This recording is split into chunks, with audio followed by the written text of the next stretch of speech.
10월 22일 목요일 시편 32편 1절로 11절 말씀. 허물의 사함을 받고 자신의 죄가 가려진 자는 복이 있도다. 마음에 간사함이 없고 여호와께 정죄를 당하지 아니하는 자는 복이 있도다. 내가 입을 열지 아니할 때 종일 신음함으로 내 뼈가 쇠하였도다. 주의 손이 주야로 나를 누르시오니 내 진액이 빠져서 여름 가뭄의 마름같이 되었나이다. 셀라. 내가 이르기를 내 허물을 여호와께 자복하리라 하고 주께 내 죄를 아뢰고 내 죄악을 숨기지 아니하였더니 곧 주께서 내 죄악을 사하셨나이다. 셀라. 이로 말미암아 모든 경건한 자는 주를 만날 기회를 얻어서 주께 기도할지라. 진실로 홍수가 범람할지라도 그에게 미치지 못하리이다. 주는 나의 은신처이오니 환난에서 나를 보호하시고 구원의 노래로 나를 두루시리이다. 셀라. 내가 네 갈 길을 가르쳐 보이시고 너를 주목하여 훈계하리로다.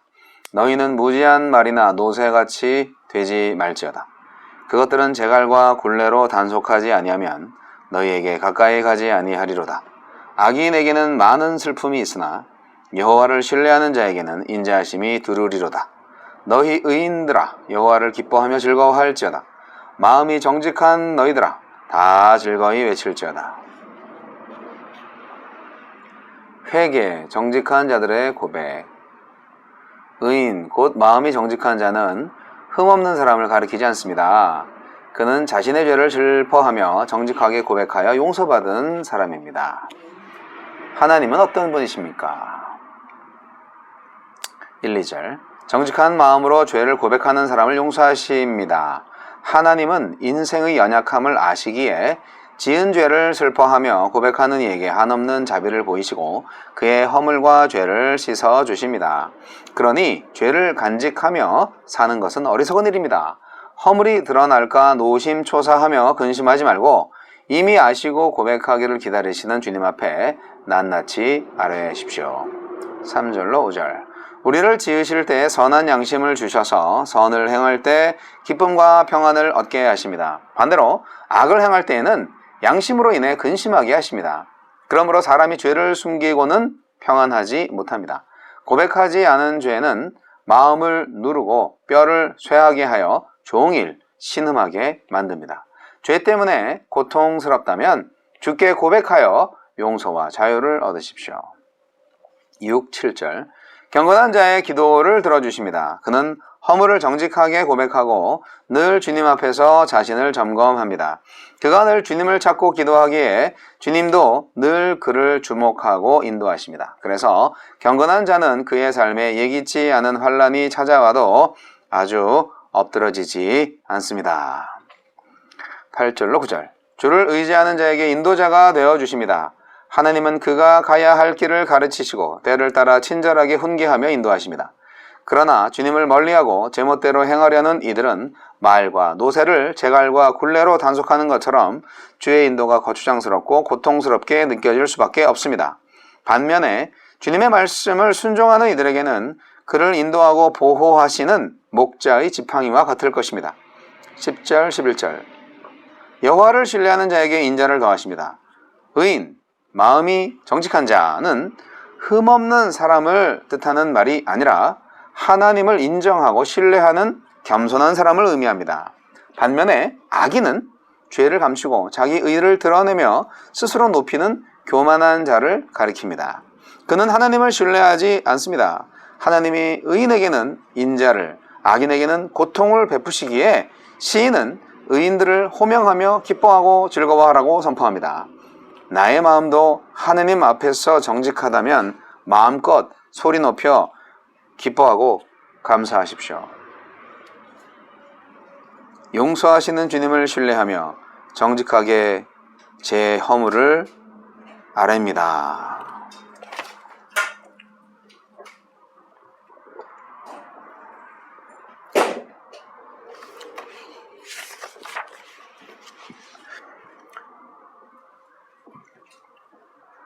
시편 32편은 다윗의 마스길이라는 표제를 달고 있습니다. 시편 전체에서 13편이 마스길이라는 표제를 가지고 있는데요. 42편, 44편, 45편, 52편, 55편, 74편, 78편, 88편, 89편, 142편. 그 중에 첫 번째 마스길이네요. 마스길이란 어떤 뜻이냐? 아주 정확하진 않지만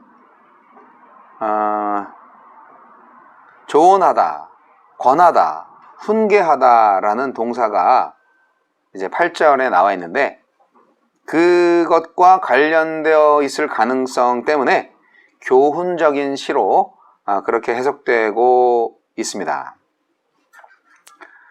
실제로 이 시의 중심에는 지혜가 담겨 있어요. 그냥 어떻게 보면 시편이라는 것이 항상 회개하고 고백하고 찬양하고 감사하고 이런 내용들이 주로 이루는데 이 마스길이라는 표제가 달려있는 시편은 지혜 시편으로 우리가 따로 떼어 볼 수가 있는 거죠. 죄사함에 대한 감사와 지혜의 전통이 이렇게 문학적인 변주를 통해서 주님의 인자하심을 깨닫도록 안내한다는 것이죠. 얼마나 아름다운지 모릅니다. 이 시편, 시대를 관통하는 지혜의 그 초월적이고 보편적인 기능 때문에 이 시가 뭐 언제 만들어졌다 이런 거 알 수가 없어요. 사실 아주 고대에 통용되고 인정되었던 여러 가지 지혜와 교훈이 동서고금을 막론하고 오늘날에도 똑같이 적용되고 인정될 수 있는 것들이 참 많잖아요. 그래서 이 시편을 뭐 언제 졌냐 이거는 관심을 안 가지셔도 될 것 같고, 단지 이 시편을 통해서 죄에 대한 애통과 고백과 감사의 목소리가 마치 지혜로운 삶의 한 부분처럼 전해진다는 것을 느낄 수 있는 거죠. 그러니까 이런 처절한 죄에 대한 고백, 죄를 인정하고 죄를 회개하고 용서받고 하는, 그로 인하여서 얻을 수 있는 은혜, 이것이 무엇인가 하는 게 말하자면 지혜라는 거예요. 삶의 가장 귀한 지혜라는 거예요. 진리죠. 이 모습을 우리가 좀 드러낼 수 있어야 되는데, 이 시편을 읽는 사람들은 그래서 지혜와 감사를 중심으로 악인과 의인의 배조를 통해서 하나님을 기뻐하고 즐거워하는 삶으로 초대받고 있는 것입니다. 시편 32편 딱 보면 그야말로 죄를 회개하는 것처럼 느껴집니다. 근데 회개라기보다는 그 죄를 지은 자가 얼마나 힘들고 어려운지에 대한 굉장히 그 치열한 표현이 있죠. 내가 입을 열지 아니할 때에 종일 신음함으로 내 뼈가 쇠하였도다. 주의 손이 주야로 나를 누르시오니 내 진액이 빠져서 여름 가뭄에 마름같이 되었나이다. 얼마나 이 죄를 토해내지 않으면 이렇게 된다는 거죠. 굉장한 시적 표현이죠. 근데 여기에 포인트가 있어요. 1절에 허물의 사함을 받고 자신의 죄가 가려진 자는 복이 있도다 라고 되어 있는데요, 이 말씀을 잘 보면 허물의 사함을 받고 죄가 가려진 자, 죄가 용서받지 않고 죄가 없어지지 않고 죄가 가려진 자라고 표현해요. 이게 가려진다는 거구나. 이것은 무엇일까요? 우리가 죄와 허물로부터 완전히 자유로운 사람은 있을 수 없다는 것이에요. 하나님의 가르침이나 법을 떠나는 것이 반역이고 잘못입니다. 그러나 죄사함 받아서 죄가 없는 것처럼 가려진 자는 행복한 노래를 부를 수 있는 것인데, 그럼에도 불구하고 실제적으로 죄는 덮어지는 것이지 없어진다는 것이 아니라는 것이죠. 그러니까 죄는 있는데 정죄를 당하지 않는다. 죄를 지었는데 심판을 당하지 않는다. 그래서 행복하다라는 것입니다. 이것이 바로 복된 자다. 그러니까 죄가 어떤 것이고 죄의 해결에 대한 부분이 어떻게 되어지는 그 프로세싱이 어떻게 되는지를 시인은 이렇게 알고 있는 겁니다. 어떤 사람이 행복합니까? 네, 정죄당하지 않는 사람이 행복하다는 거죠. 그러니까 인간은 누구나 죄인이다, 누구나 죄를 짓는다 하는 기본적인 겸손함이 깔려 있어요, 이 시편에는. 정죄당하지 않는 사람은 누굽니까? 자기 마음에 간사함이 없는 사람인데요. 간사함이라는 것은 좀 어떻게 보면 약간 좀 오역된 부분도 있다고 하는데, 이 간사함이라고 번역되는 이 말은 레미야라는 히브리어인데, 이것은 다른 해석으로 부주의, 태만, 흐릿함, 허술함, 엉성함을 뜻하는 말이라고 합니다. 그러니까 이것은 좀 더 강한 표현이에요. 적극적인 악행만이 아니라 매일의 삶에서 부주의하고 태만한 것도 죄다 하는 것을 이렇게 에둘러서 표현하고 있는 것입니다. 그러니까 얼마나 이 시편 기자가 민감한지 아시겠죠? 우리가 이 시편 기자처럼 민감하게 살고 있는지 모르겠어요. 저는 이 정도까지는 아닌 것 같아요. 시인은요, 죄를 지었는데 죄를 고백하지 않고 침묵하고 있었던 시간이 있었어요. 그래서 입을 열지 않았기 때문에 뼈가 닳아 없어질 정도로 신음했다. 온종일 신음했다. 양심의 가촉으로 인해서 정말 괴로움이 너무 컸고, 그리고 그 괴로움의 이유를 자신이 정확히 알고 있었다 하는 것을 지금 시적으로 표현합니다. 침묵하면서 회개하지 않고 죄에 대해서 말하지 않고 이렇게 되면 어떻게 된다? 그야말로 엄청난 고통이, 뼈가 그냥 문드러지는 고통이 나에게 있다 하는 거죠. 이 정도로 양심을 가지고 있는 사람이 요즘 얼마나 될까는 모르겠지만 다윗과 같은 여기서는 이제 현자죠. 다윗과 같은 현자는 그러한 고통을 느낄 만큼 양심이 충만한 사람이었습니다. 그러한 표현, 이러한 마음은 경험을 해봤기 때문에 육필로 쓴 거죠. 침묵하는 자가 얼마나 지옥을 경험하는지 그런 겁니다. 그래서 이제 죄를 사함받고, 즉 죄를 가리움받고 용서받고 의롭게 칭하고 정죄함을 받지 않았을 때에 이 얼마나 감사한가, 이 얼마나 은혜인가 하는 것을 찬양하고 있는 것입니다. 여러분, 그렇습니다. 죄를 지었는데 죄의 대가를 받지 않고 그러면 정말 마음이 무겁죠. 그래서 복 있는 자는요, 죄를 짓지 않는 자가 아니고 죄를 용서받는 자다 하는 것을 명확히 깨달을 필요가 있습니다. 그러니까 죄 안 짓는 사람은 없다는 거예요. 여러분, 죄 안 짓는 사람이 될 수 없어요. 그 인간의 한계를 인정하셔야 됩니다. 하나님께서는 내 모든 죄를 알고 계시면서 동시에 그 죄로 인한 내 마음의 고통도 알고 계십니다. 그래서 우리가 이 죄를 지었지만 그 죄를 가려주시는 거죠.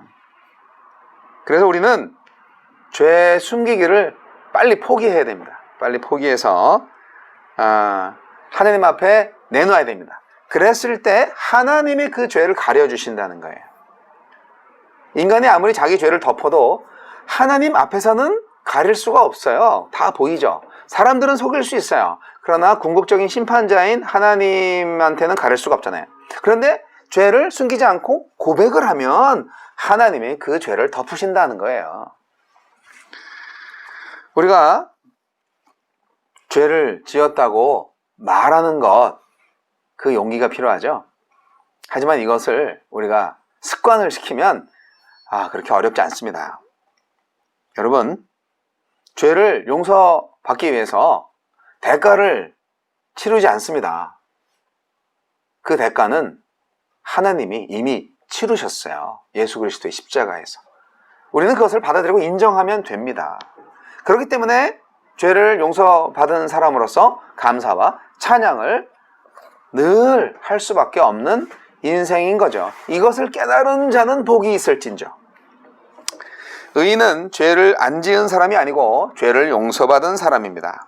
그래서 이제 죄를 지어봐야 소용없고 죄를 숨겨봐야 숨길 수 없다는 것을 아는 사람입니다.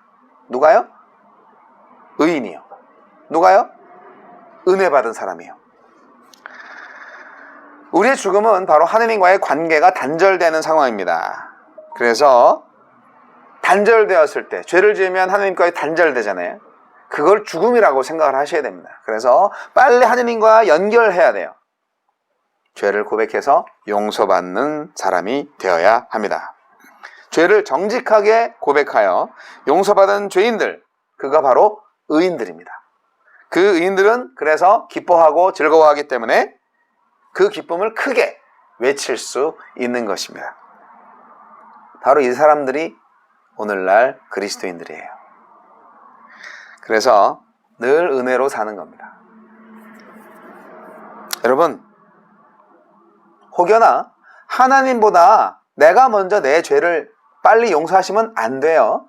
하나님이 용서하실 때까지 기다리셔야 돼요. 내가 하나님이 아니잖아요. 피해자는 울고 있는데 가해자인 나는 서둘러서 사죄의 기쁨을 찬양하는 경우가 있나요? 그러시면 안 돼요. 용서는 하나님만이 하십니다. 다시 말씀드립니다. 의인은 누구다? 죄를 안 지은 자가 아니라 죄를 깨닫고 뉘우치고 용서받은 자이다. 언제 하나님의 은혜를 경험합니까? 내가 바라는 것을 받을 때입니까? 아니면 주께서 바라는 대로 살지 못한 내가 용서받고 받아들여질 때입니까? 후자예요. 죄가 얼마나 하나님이 싫어하시는 것을 알면서도 그럼에도 불구하고 그 죄를 대신 담당하시고 용서해 주신 것을 알 때, 그때가 진짜 기쁨과 은혜가 넘치는 삶의 시간이 되지 않을까요? 회개하십시오. 하나님은 정직한 자들의 고백을 기뻐하십니다.